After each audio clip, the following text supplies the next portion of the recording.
It's called a crane. It's a bird of peace.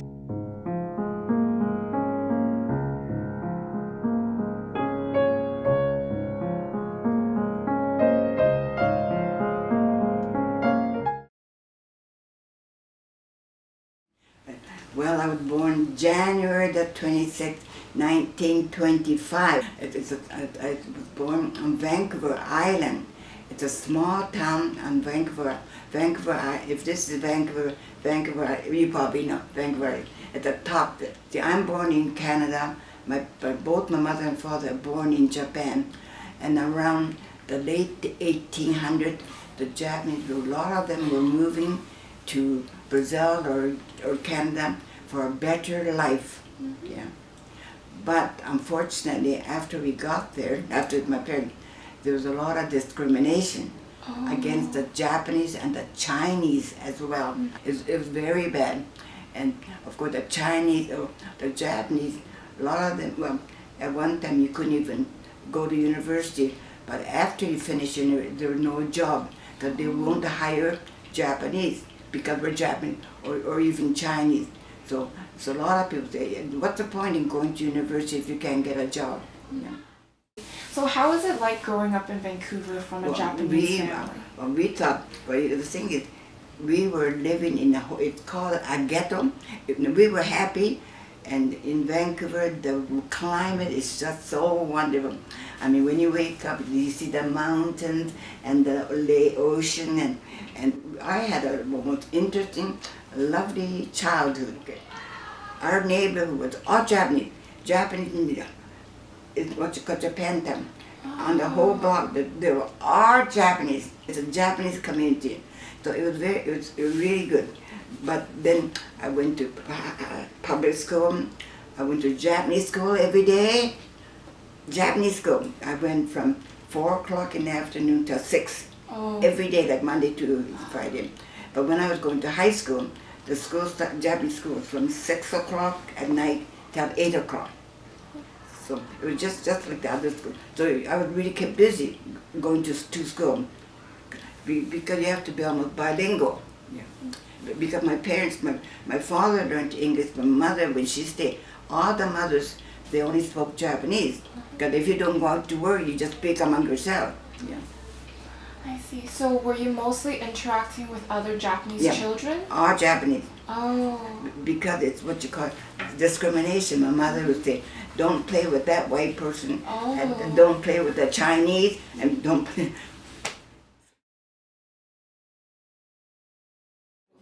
December the 7th, 1941, Japan bombed Pearl Harbor. It so happened that Pearl Harbor was a place in Hawaii, and Japan bombed.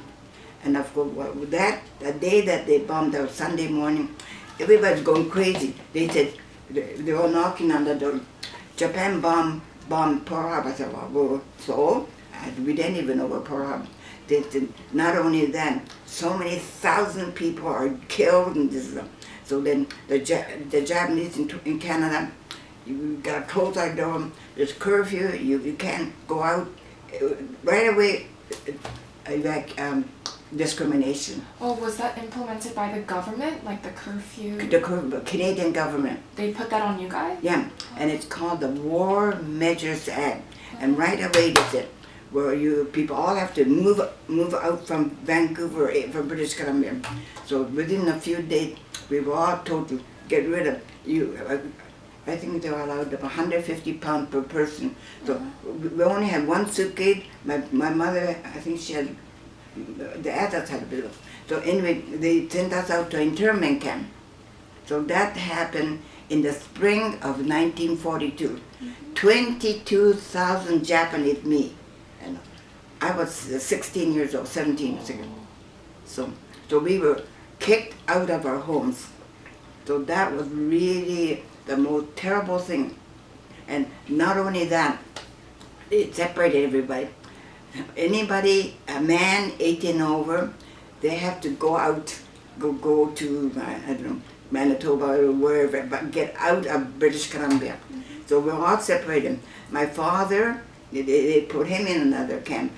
So we were sent to another camp, and in that camp there were just women and children. But we didn't. Then so in the meantime they came knocking on the door. Japan. So then they went around the Japanese community, and all the leaders of the community, they took them to some place. So anyway, the family didn't even know where their father disappeared to. Oh. They just took them away. And in the meantime, we didn't know. And then they had a curfew. It's called, you can't go out between sunset and sunrise. Mm-hmm. You have to be in your room. It's curfew. And you have to turn all the lights on. And of course, some of the Japanese fellow, you know what they did? They pretended they were Chinese. Oh. Well, so, and then the police said, what's your name? They'll say something, Chow or whatever. They pretend they were Chinese. But later on, when the police found them, they were put into jail. Oh. Yeah. Okay, so then Pearl Harbor is December. By February of the next year, 1940, they were getting all the people out. Well, some people were very, what's the word? Well, mad. I get mad at the government. But then a lot of people, they're really annoyed. And what had happened is some of the Japanese fellows, they tried to enlist in the army. So they say, you're stupid. I mean, the government kicks you out and you're trying to fight against Japan. But in a way, it really worked out quite well. My daughter-in-law father, he fought for the Canadian Army, and then after he came back, he got an education at the University of Toronto, and they treated us pretty good. Yeah. The only thing we lost, if you had a house, that was the end of the house. Okay, if the house is worth $1,000, we only got maybe $100. Yeah. Oh. We lost financially, and emotionally and mentally. It was really bad. Yeah. So then they took us to a place called Hastings Park. That's where all the animals used to be. So if you go there, it still stinks so much. There were thousands and thousands of people. Bed, no privacy. And the food, well, people were getting diarrhea, and people were getting sick.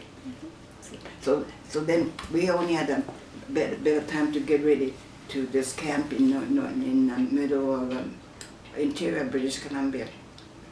I went with my mother, my father went someplace, me and my brother and my sister. But the thing is, if you want to stay as a family, you could go to Alberta to a sugar beet farm. Oh. But that's not very easy. Oh. Well, for the longest, but we didn't know where anybody was. Everything was secret. And if you got a letter, the letters are all censored. It's all cut up, so it doesn't tell you where they are. Oh. But everything took months or years before we found out where everybody was. And how did you guys find out? Well, they were putting a Japanese newspaper. So-and-so went to this camp. Then so-and-so went to this camp. So that's how we were, by hit and miss. We didn't know who went to where. So, exactly, it wasn't too bad. For our place, it wasn't bad, but some places they didn't have any hot water. They didn't have any flush toilet, and they didn't. It was so cold in the wintertime and so hot in the summer. They had a very difficult time. We lived in a place called Castle Hotel. So we lived on the second floor. On the second floor there might be 20 homes, and our home is about this side. And in this home there's my mother, my father, me and my sister. And then the bed is a bed like this, a straw mattress, and it's it's got double decker. So my mother and father slept downstairs, and me and my sister. But every night we had to climb. But anyway, there were about 1,000 people at this internment camp. But a lot of people, they had to squeeze in, like the 4 of us, we lived in a room like this for 3 years. And then there was one stove for 14 or 15 families. So, so you know what it's like if you try to cook rice, unless you look at the rice, somebody might move the pot from here to here. There were little shacks, and if you, I forgot, if there's 5 people, they had half the shack and the other 5. But if it was a large family, they got the whole house. But the thing is that in the winters were so cold, and there's no flush toilet, so they had to go outside in the outhouse. Oh, Yeah. so... No, they had a really rough time. Yeah. For me, it wasn't too. It so happened that I just finished high school, so I got a job teaching that my younger Japanese siblings and everybody. Well, for the teachers, at the first they didn't pay, it was volunteer. But then later on they paid us $15 a month. Oh. And wow, that's a lot of money. Oh, okay. And then later on they gave us $30 a month. And then later on we got 45. And I taught school for 3 years. And then when we came to Toronto, that money we saved and we put a down payment on the house. At the camp 3 years. So... And then we moved to Toronto. Oh. We had to move. The government said, you have to move because there's so much discrimination. And you either go to Japan, or go east of the Rocky Mountains. So we thought, well, why should we go to Japan? Because Japan is suffering with not enough food. And then with the culture, different languages, so we decided to move to Toronto. The government paid for the transportation. They said, you cannot live in a ghetto. They don't want the Japanese and Chinese, they want us to assimilate. Yeah. We assimilated. When we first came in, the Chinese wouldn't even let us go into the Chinese restaurant because at that time Japanese had bombed Pearl Harbor, so everybody hated the dirty Japs. So then anyway, then later on, the Chinese people, when it comes to economics, if they want business from the Japanese, they have to let them eat the restaurant. So then Chinese, they welcomed the Japanese. But the Jewish people, they were very helpful. They helped the Japanese. Yeah. Because the Jewish people, they've been discriminated too. So they were very helpful in giving jobs to Japanese. How did your family feel after the war ended? At that time, we were all kind of bitter. We were really, really bitter. But the church, the United Church, the churches were very good, forgiving people. Well, you could be miserable, but then we're Christians, you see. And then we said it's better to forgive and forget. Oh. Yeah. And then we said, although it was really bad, it's a blessing in disguise. Because in the meantime, the Japanese, they work hard. I'd say 90% of the children have all gone to university. Oh. My 2 sons have finished U of T. They both got a good job. I've got 5 grandchildren, all finished university. 2 of them are going for the masters and this and that. So it was a blessing in disguise. What had happened is, the young people, like the young people who have finished, they took the leadership and they said, we got to be compensated. So finally, after many years, the young people went to the Byron Rooney at that time, and then we all got, everybody who suffered through that, we got $21,000 per person. Well, the thing is, money doesn't talk about it.